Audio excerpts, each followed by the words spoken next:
a tense week at the Cowboys headquarters following that devastating loss to Denver. Do you have any disgruntled employees? Hell, they're all disgruntled. I ain't running a damn daisy farm. My motto is do it my way or watch your butt. The Cowboys did it Jerry's way in the season opener, and there was much joy. It was a much different emotion after week 2. Leaving fans to wonder, which direction are the Cowboys headed? You know, honey, I'm okay, you're okay. That there's what it is. Arizona might just be the solution to all the Cowboys' problems and the answer to all Cowboys fans' prayers. The Dallas Cowboys are playing Arizona.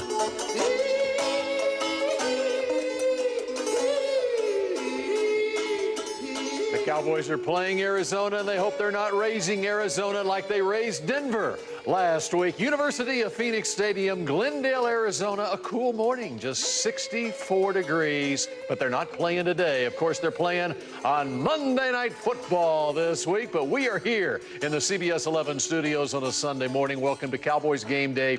Bill Jones with the Hall of Famer, the Manster Randy White, and Keith Russell. And I say, let's just repeat the open. I love that. What a great job on that open. And that was a perfect way to start Cowboys Game Day. I don't know how much more of that I could take this morning, Hold Bill, that but that note, was Randy. pretty Hold good. that note. No, I can't, but it was interesting.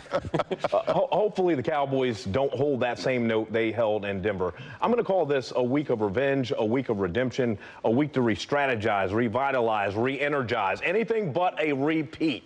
You know, we can't jump off the bandwagon so fast. The Cowboys were 1-1 after the first 2 games last season.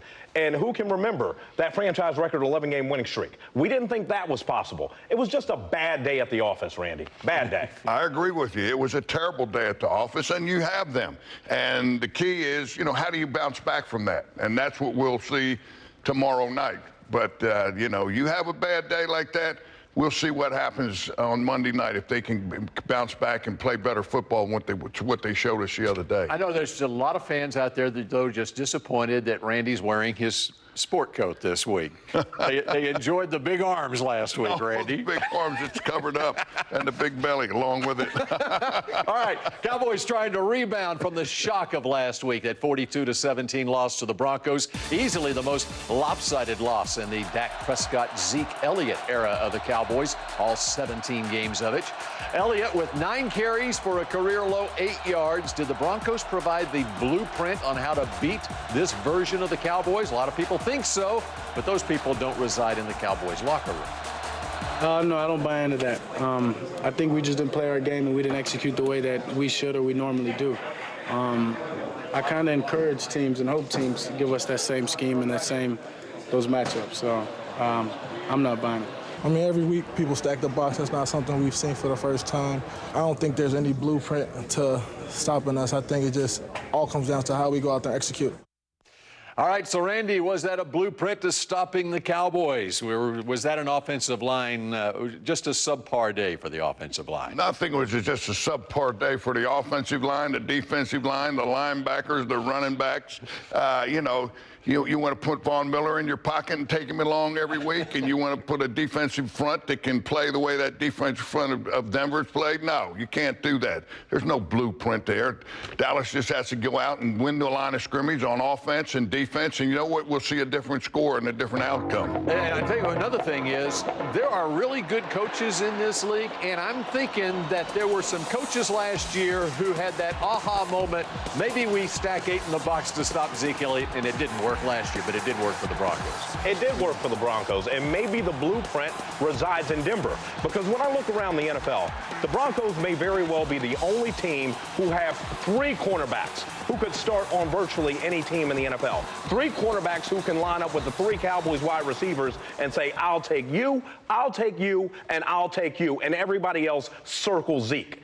I don't think another team in the NFL matches up against the Cowboys the way the Broncos did. I think that's why they had so much success. All right, as far as the Cowboys' offensive line, we got to remember there's 40% of this offensive line that's new this year. That would be Chaz Green at left guard, Lyle Collins at right tackle. It does take some time for an offensive line to gain that cohesiveness, doesn't it, Randy? Well, it does.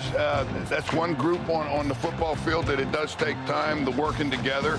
But I thought Collins did a good job really last week on Von Miller. His sacks came in the very late stages of the game. Yeah, he got some junk sacks there at the end, but Collins did a great job, I thought, with so that offensive line is in good shape. They just need to go out and execute. But they got beaten the line of scrimmage in that running game, Bill. I've never seen them get stuff like that. So they need to push the other team back. So that would be the key. And, of course, what everyone has shown time and time again this week, so why not we show it as well? That would be the lack of effort on the interception that pretty much put this game away for the Broncos. Zeke Elliott was the man that was in the middle of it all. And, yes, we did go into the archives and find some examples this past week of some Hall of Famers from the Cowboys past who have exerted some extra energy in running down, whether it's an interceptor or a receiver. Check out the Manster, Randy White, against those hated Philadelphia Eagles, flashing that 4.5 speed to run down. Is it Scott angle, Fitzky Randy? there? You took that angle. And then, of course, against the Saints, it was Larry Allen. What may be the signature moment on the Hall of Fame career of perhaps the best offensive lineman ever, or offensive guard ever to play in the NFL. And everyone remembers that one. But that's how you do it, Randy, right? Well, I mean, that's the kind of effort you have to put forth, and that's the attitude that you have to have. You have to believe that you're the guy that's got to make every play on that football field. When that play starts, you got to believe you're the one that's got to get there. You're the one that's got to do it. And when, that's what lets plays like that happen. At Larry Allen, he was, a 300-and-some pounder and ran that guy down. I mean, yeah, that's a pretty special play there. Let's give Zeke some credit, okay? He stepped up in front of the media this week, and he said, I know everyone saw the film. That's not me. That's not what I do. My teammates know I'm better than that. I know I'm better than that. You will never see that again. But now I want to get a little bit inside possibly the psyche of Zeke Elliott. Think about what he's going through right now. For better or for worse, football is probably his saving grace. Now, the way that game went, he said he's never run for under 10 yards on any level of football. But think about it. He's got to deal with lawyers. He's got to deal with agents. He's got to deal with negative publicity. And now it's all snowballing on the field. And, yes, he got a little frustrated. That's where I'm stopping. He got a little frustrated. The most important thing that happened on that play, the ball went right through Dez's hands and resulted in an interception. We'll get into Dak and Dez coming up here as we're just getting started here on Cowboys Game Day. Coming up, was last week's game actually good for Dak Prescott moving forward? We'll discuss that next. But first, time for our Frontier Communications trivia question. Tomorrow night's game will feature the numbers 3 and 4 reception leaders in NFL history, Larry Fitzgerald and Jason Witten. Who are number 1 and 2 of all time? The answer after the break. I got number 1. Randy, you got number 2? No. Another tight end. I don't even Billy Joe to 3. In our Frontier Communications trivia question, we told you tomorrow's game will feature the number 3 and 4 reception leaders in NFL history. Did you know the top 2 all time? Well, of course, number 1 on the list is Jerry Rice. The tight end that's number 2, not Billy Joe Dupree. It's Tony Gonzalez, followed by Fitz and Witt.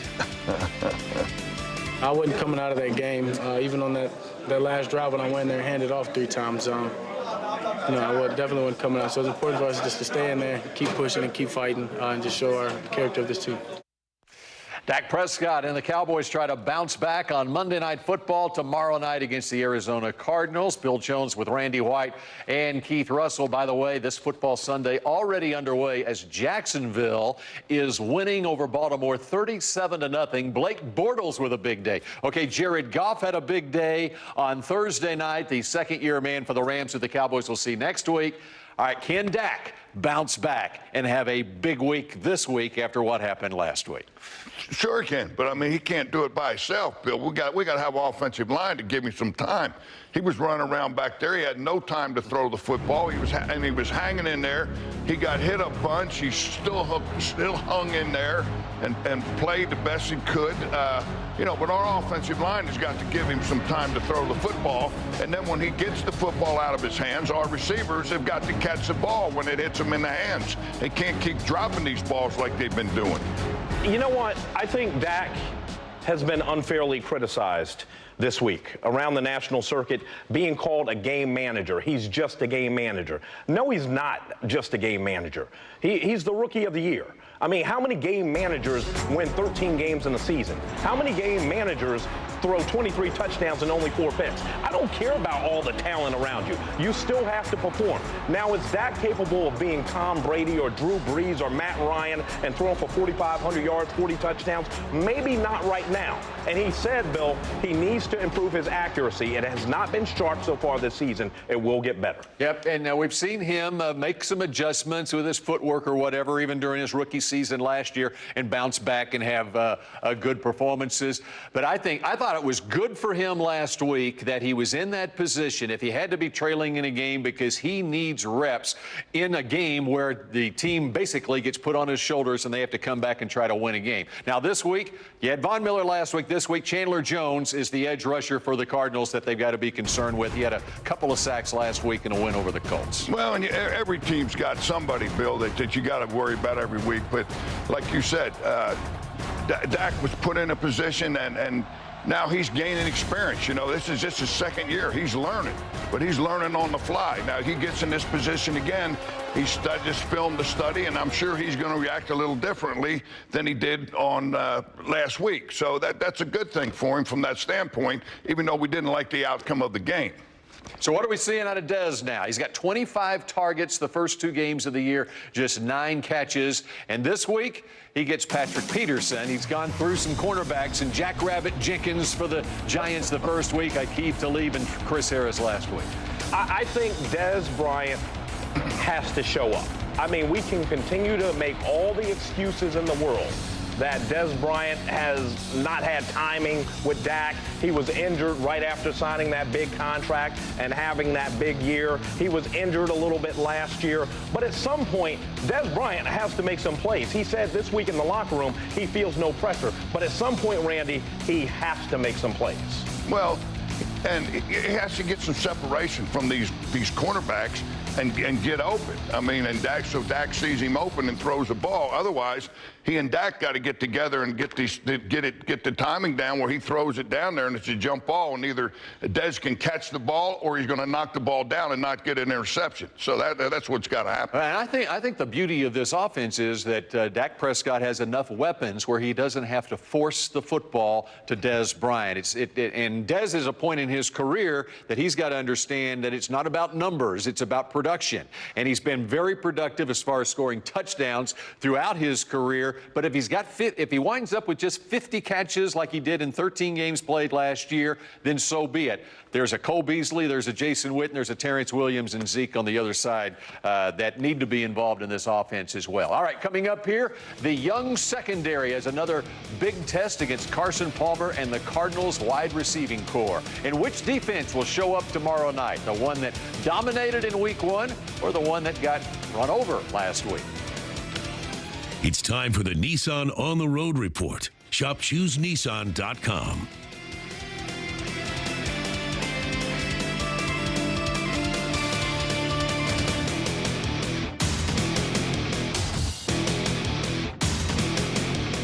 The margin for error is very small, so you can't be off point. And our entire defense was, including me. I mean, tackles I usually make, I didn't make, and, this week we've worked hard to try to correct that and get back on track.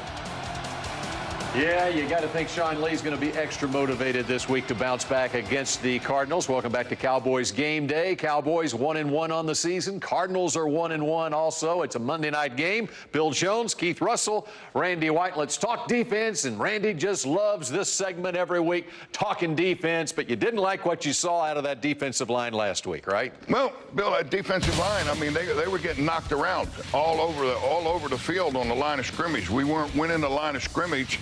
And when that happens, the big tackles and guards are getting unabated shots at our linebackers. And you got guys that weigh 240, 50 pounds going against this 340-pound guys, and the matchup don't work. And then they got to fall off and make the tackle. So you talk about bad angles and this and that. Yeah, well, you know, you're trying to survive to get to make a play. You got these big monsters out there trying to maul you. You gotta do it. The guys up front have got to win the line of scrimmage. And that's what people were saying last week, that the linebackers, they call out Sean Lee. He's taking bad angles, and that's why he's not able to make tackles. Why was that happening? Well, because the linemen up front weren't keeping those offensive linemen off of him. If you look here, they got a 320-pound offensive tackle there, the 75 blocking one, and then you got Heaton's in there on this at nickel defense or whatever they're playing, and he's got another lineman on him. Now, you know, and they're making the plays. You know, they're making the plays 6, 7, 8 yards down the field. If they don't make the play, there's a great plays right there that Sean Lee made. If he don't make it, they're down the other end of the field. So our offensive line has got to get it together, man. They got to play tough, hard football like they normally do, and Coach Marinelli teaches them to play. They need to get out there and do it. Wow. Well, that's it. Randy. Well, see, here's my silver lining in the playbook. DeMarcus Lawrence, he's been great this year. He has 3.5 sacks. That's second in the NFL. You know, remember when that game was close, DeMarcus Lawrence had that strip sack. Malik Collins recovers it. They almost score. They do end up scoring with that pass to Dez Bryant. DeMarcus Lawrence had a sack later that stalled the drive for Denver, but then he got called for a penalty on leverage, holding a man down, trying to block that field goal. So he said this week he's proud to be the leader of that D-line. He wants everyone to follow him. I think if they get that rush, Sean Lee's freed up, and also the Cowboys played 3 rookies at times in that secondary. So I think it was a complete meltdown. I don't expect that to happen again. Well, and bad tackling was the story of last week's game as well. I mean, they gave up a 100-yard rusher last week. They faced Chris Johnson. Probably, I think he's going to get most of the load this week for the Cardinals. They're doing it running back by committee because they don't have David Johnson now, who's a terrific running back. But you got to be able to not only the running back on the run plays, but they let guys loose on little in patterns down the sideline by not playing proper leverage, proper technique, and not tackling well. Well, and that's all it is, Bill. It's getting mentally ready to go out there, and you got to make that play. You got to stick your head in there, wrap your arms, and get the guy on the ground. And when it all starts up there in the front, guys. They win that battle on the line of scrimmage. That makes everybody's job on that defense a whole lot easier. And, of course, the Cowboys do get Demontre Moore back this week after serving his 2-game suspension. That helps in the rotation up front on the defensive line. Let's talk about the secondary a little bit, because the Cowboys should have Orlando Scandrick back, and they really missed Scandrick last week. He had the fractured hand suffered in the season opener, had surgery, should be back this week. And then they lose Nolan Carroll, who probably won't be playing this week because he's in concussion protocol. And so you've got a second-year guy, Anthony Brown, starting at one cornerback. You've got a rookie, Jordan Lewis, playing at the other cornerback, and you got a rookie, Xavier Woods, playing in the slot from the second quarter on last week against the Broncos. Well, and I'll beat this horse again, Bill, but, you know, these young guys back there, you got to have pressure on a quarterback. You can't let him sit back there and have time. Having Scandrick back, a leader back there to kind of keep them together, that's going to be a big plus in their favor. But the guys up front have got to do the job. They got to get it done. I like Jordan Lewis's bounce-back ability after he got toasted by Emmanuel Sanders to come back with his first NFL pick. I think he's going to be a good player. Yep. And as far as the Cardinals are concerned, every Bruce Arians offense, they want to go vertical. They want to go deep down the field with the passing, but they haven't been able to give Carson Palmer time enough to do it. He got a couple of long strikes last week to win that game against the Colts, but you got Larry Fitzgerald and you got a burner in J.J. Nelson, who scored basically the game tying touchdown last week against Indianapolis. And he's been the most productive receiver they've had here over the last 10 or 11 games going back to last year. Same thing, Bill. They got some guys excellent. Fitzgerald's as good as they come. The other guy with the speed, yeah, you can't give Palmer. Palmer's another guy. He's not mobile. You can go out of your lane. You can run all the way up. Get pressure on the quarterback. Disrupt his timing. How old is Carson Palmer? I don't know. He's almost as old as me, Keith. That's pretty old. I'm not saying that, Randy. I'm not saying that. It's not that old at all then, right, Randy? All right, coming up, do the Cowboys bounce back tomorrow night? The Mansters got this week's hot pick next. But first, time for the State Farm Most Valuable Possession. Today, we focus on Cowboys place kicker Dan Bailey, who is perfect on the young season, making all 5 of his field goals, 3 for 3 on extra points. Bailey, calm under pressure with his precise kicking and accuracy. It's time for the Nissan Drive to Success. Shop ChooseNissan.com. And here's a look at the NFC East standings, sponsored by Nissan. Randy doesn't look all that pretty, but the Cowboys are tied for first place. 1-1. They're also tied for third place with that 1-1 record. Playing at Arizona, the Eagles play the Giants. You got the Redskins and Raiders on Sunday night. Of course, the Cowboys on Monday night. And it will be in this stadium right here, University of Phoenix Stadium. Keith headed on a jet plane out west with the Cowboys this afternoon. Glendale, Arizona. Welcome back. Final minute here of Cowboys Game Day. Bill Jones with Randy White and Keith Russell. And it's the much anticipated final minute of the show when Randy goes out on a limb and tells us whether the Cowboys are going to win this week.